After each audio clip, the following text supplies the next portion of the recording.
warahmatullahi wabarakatuh. Perkenalkan, saya Sista Delia, NIM 2211001. Perkenalkan, nama saya Kembang Arum Jagung Nirmalasari, NIM 2211002. Di sini kami akan mempraktekkan mayop tugas akhir semester kompetensi akuntansi. Oke, di sini saya akan membuat tutorial setting awal mayop, setelah itu pembuatan akun dan pengisian saldo awal. Yang pertama, untuk menyeting awal mayop, buka terlebih dahulu aplikasi mayop. Setelah terbuka, klik pada tulisan create.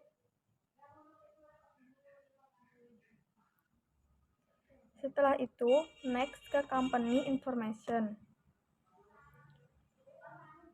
Isikan datanya sesuai dengan nama perusahaannya, isi alamat, dan juga nomor telepon, sesuai dengan soal. Di sini saya memakai PT UMB Bengkulu.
Selanjutnya next.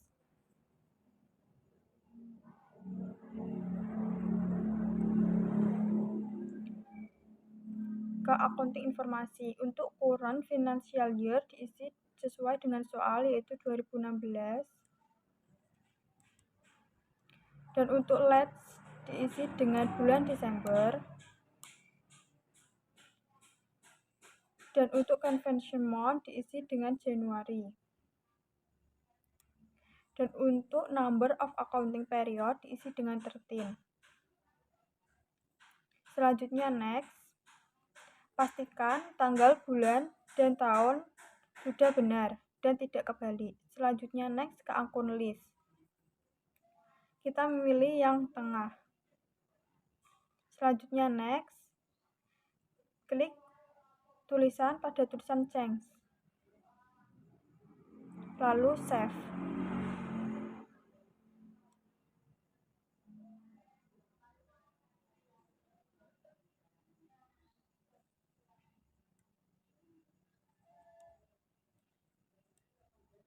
Setelah itu next.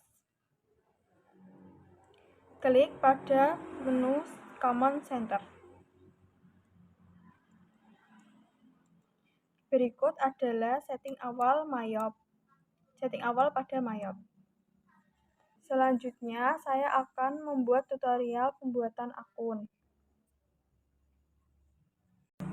Klik Command Center. Pilih akun.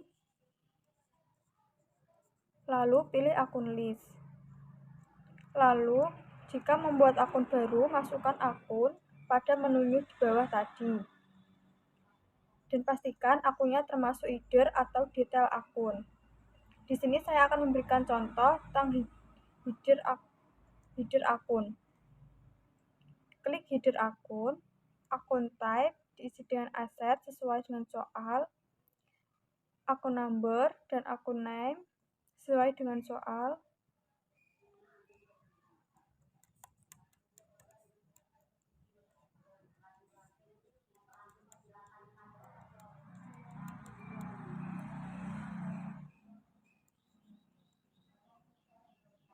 Lalu klik OK.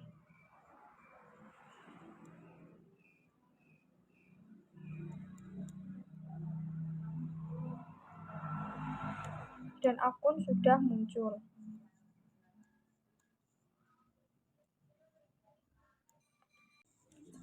Selanjutnya, saya akan membuat tutorial pengisian saldo awal. Klik pada menu setup, pilih balance,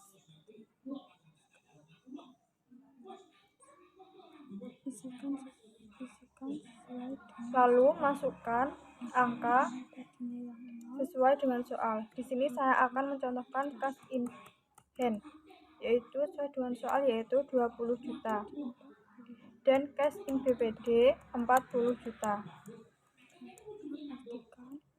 Pastikan account list itu 0, balance 0.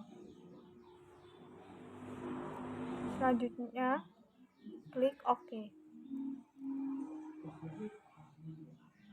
Oke, selanjutnya kita akan membuat daftar rekanan di Mayop yang biasanya itu berisi supplier dan customer. Nah, untuk yang pertama, saya akan memberikan tutorial bagaimana cara membuat kartu supplier. Jadi yang pertama, kita ke list, kemudian di card, kemudian untuk membuat daftar rekanan baru, kita bisa mengklik yang new. Kemudian di sini kan ada card information, diisi saja sesuai data-data perusahaan suppliernya. Nah, di card tab ini kan ada customer, supplier, employee, dan personal. Karena kita akan membuat kartu untuk supplier, jadi card tab dipilih supplier, kemudian di name itu di nama suppliernya. Jadi di sini kan nama suppliernya PT Berkah Cakra Teknologi. Jadi di card tab-nya itu supplier, kemudian name-nya itu diisikan dengan nama perusahaan supplier tersebut. Kemudian di card ID itu di custom saja sesuai dengan card ID kesepakatan antara perusahaan dengan supplier. Di sini saya membuat card ID-nya itu BE. Kemudian di address ini diisikan saja alamat dari supplier tersebut. Kemudian diisi kota, kode pos, negara, kemudian nomor yang bisa dihubungi, dan kontak person yang bisa dihubungi oleh perusahaan.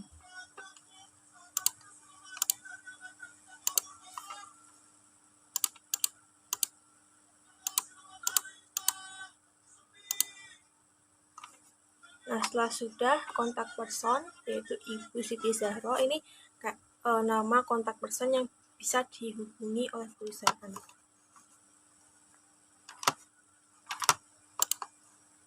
Kemudian di buying details, karena kan dia itu supplier, jadi kayak pemasok kita barang-barang yang akan kita jual. Jadi di sini kita tuliskan harga beli.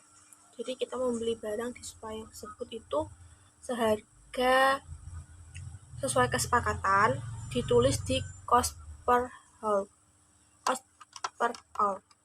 Setelah membuat supplier, kita membuat untuk customer atau pelanggan kita. Caranya sama, yaitu kita ke list, kemudian ke cart, kemudian yang di cart tab itu diubah menjadi customer. Nah, di sini customer kita namanya itu CV Yusma, kemudian card ID itu saya ganti ke YU, kemudian address, city, postcode, country, sama nomor dan kontak person itu diisi seperti tadi yang supplier. Cuma bedanya ini adalah untuk customer kita, jadi tidak ada buying details, yang ada itu selling details karena berisikan informasi penjualan ke customer tersebut, ke CV Yusma.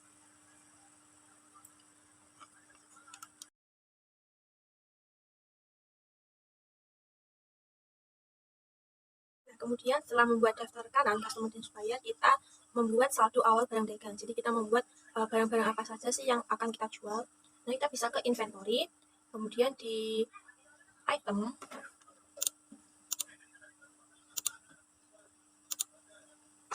list, Jadi di sini kan ada new, nah itu kita klik yang new. Kemudian item number ini sesuai kebijakan perusahaan masing-masing, jadi bisa diisikan dengan kode barang yang akan dijual. Di sini saya membuat item number itu LR01, artinya laptop kalian. Jadi ini sesuai dengan kebijakan perusahaan masing-masing ya. Setelah sudah, kita centang semua, yaitu I buy this item, I sell this item, kemudian I inventory this item. Jadi kayak kita menjual barang ini, kita juga membeli, kita juga persediaan barang kita itu juga laptop Brilliant. Kemudian ini di link account atau diarahkan ke akun yang sudah sesuai dengan kebijakan perusahaan. Yang pertama ini ada purchase, kemudian sales, kemudian inventory. Jadi sesuai dengan I sell, I buy, sama I inventory. Kemudian kita ke buying details. Kita kan belinya di harga 10 juta per item. Di standard cost itu kayak kita harga belinya, kemudian buying unit of measure itu unit. Jadi kayak kita itu menjualnya itu untuk per unit. Jadi kayak per satu laptop. Kemudian number of item per buying, berarti kayak kelipatannya itu per satu, jadi nggak ada teman kayak harus satu lusin, harus kelipatan 6 atau dan lain sebagainya. Jadi kayak per satu. Kemudian setelah sudah ke selling data, jadi kita menentukan setelah kita membeli dengan harga 10 juta, kita itu menjual dengan harga berapa, yaitu 12 juta. Jadi best selling price itu diatur 12 juta, kemudian selling unitnya itu juga unit, dan number of itemnya itu juga unit.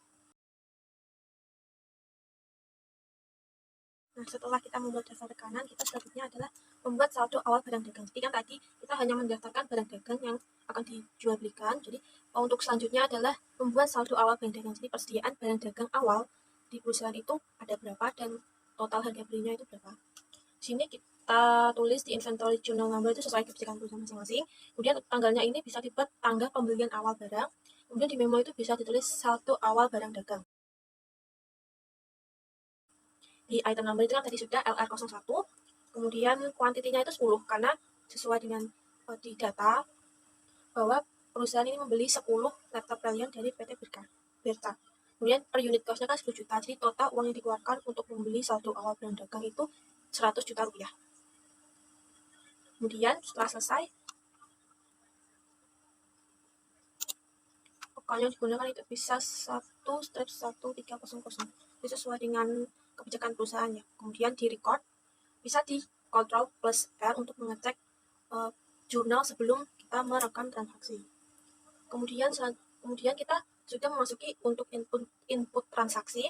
Jadi yang pertama itu kita melakukan pembelian secara kredit. Pembelian itu ada di purchase, berarti kita pilih saja di purchase. Kemudian supplier, kita pilih supplier. Di sini saya memilih PT Berca Cakra Teknologi. Untuk SIP2-nya itu sudah otomatis ke alamat perusahaan kita ya, di PT UMB Bengkulu. Kemudian tanggalnya itu disesuaikan dengan kapan transaksi ini terjadi. Bill itu diisikan berapa total unit yang kita beli. Jadi kita membeli 20 unit laptop, item nomornya itu kan LR01. Nah, deskripsinya itu barang yang kita beli itu adalah laptop Brilliant. Kemudian harga per unitnya kan 10 juta. Kemudian total itu 200 juta. Nah, untuk pajaknya itu kan tadi sudah diatur 10 juta. Jadi subtotal input pajak itu sekitar 220 juta untuk 20 unit laptop Brilliant.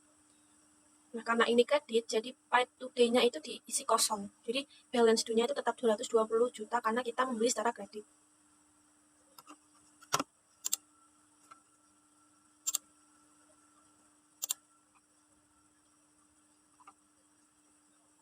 Namun jika di taksnya ini diubah ke NT atau non tax, itu berarti pembelian tidak dikenakan pajak. Jadi pembayaran jumlahnya tetap 200 juta tanpa ada pajak sebesar 20 juta. Jadi ini sesuai dengan kebijakan perusahaan masing-masing. Kemudian kita akan ke transaksi yang kedua, itu pembelian secara tunai. Nah, pembelian secara tunai ini sama di purchase. Untuk pembelian itu di purchase, kalau di penjualan itu di selling. Kalau penerimaan dan pengeluaran kas langsung bank itu di banking. Jadi karena kita mencontohkan dua transaksi pembelian, berarti ada di purchase. Jadi maupun kredit, maupun tunai, maupun pembelian itu letaknya ada di purchase. Nah, untuk yang pembelian tunai ini sama, caranya itu sama. Suppliernya itu kan PT Berca Cakra, dipilih saja di supplier. Kemudian SIP2-nya ini otomatis ke perusahaan kita. Kemudian tanggalnya itu bisa diisikan dengan kapan transaksi ini pembelian tunai terjadi. Kemudian untuk kolom-kolomnya itu sama seperti tadi, kita membeli jumlahnya itu 25 dengan harga 10 juta per unit. Nah, ini kalau kode pajaknya itu P10, berarti kita dikenakan pajak sebesar 10%. Jika kode pajaknya itu NT, itu berarti kita tidak membayar pajak apapun. Kemudian total ini jika dengan pajak itu 275 juta, tapi jika non-tax itu 250 juta. Nah, karena ini tunai, jadi paid to nya itu diisi sesuai dengan total yang harus kita bayarkan. Jadi nanti balance due-nya itu kosong, karena sudah kita bayarkan hari itu juga. Kemudian setelah kita pastikan di kontrol plus R, kita langsung record transaksi ini, dan transaksi ini itu bisa langsung otomatis terekam di jurnal. Nah, setelah semua transaksi selesai, kita saatnya untuk membuat laporan. Jadi di sini saya akan memberikan dua contoh laporan yang dibuat oleh Mayop, yaitu neraca dan laporan laba rugi. Jadi kita masuk ke report, kemudian ada di index to report. Nah, kemudian di sini kita pilih account. Di account itu kita cari yang balance sheet. Kemudian di bawahnya itu ada standard balance sheet. Kemudian di customize. Jadi kita bisa melihat neraca dari bulan atau dari periode tertentu. Jadi di sini kita memilih Desember. Kita memilih yang 13 period karena ini kayak neraca gitu, jadi kayak keseluruhan. Nah, kemudian kan as of-nya sudah otomatis ada bintangnya. Kemudian di finishing itu include no dollars balance centang, kemudian klik display. Setelah itu balance sheet as of 13 period 2016 ini sudah jadi. Nanti semuanya itu akan ditampilkan di sini secara otomatis oleh Mayop. Kemudian kita bisa menyimpan ini itu sebagai PDF, Excel, atau kita bisa langsung mengirim melalui email, HTML, atau melalui fax, dan lain sebagainya sesuai dengan perusahaan. Tapi di sini saya akan menunjukkan cara menyimpan laporan ini dalam bentuk PDF, yaitu tinggal klik send to, kemudian PDF. Kemudian otomatis laporan ini berubah menjadi PDF dan tersimpan di laptop. Nah, kemudian kita membuat laporan profit and loss atau laporan laba rugi perusahaan. Itu di bawahnya balance sheet ada profit and loss. Kita klik yang profit and loss aktual, kemudian customize. Nah, kemudian ini Januari, karena awal tahun, to 13 period. Kemudian finishingnya sama, include balance-nya itu juga dicentang, kemudian klik display. Nah, sudah kita mendapatkan laporan laba rugi selama tahun 2016. Untuk caranya tetap sama, di send to, kemudian klik PDF. Nanti laporan laba ruginya sudah otomatis berubah menjadi PDF dan tersimpan di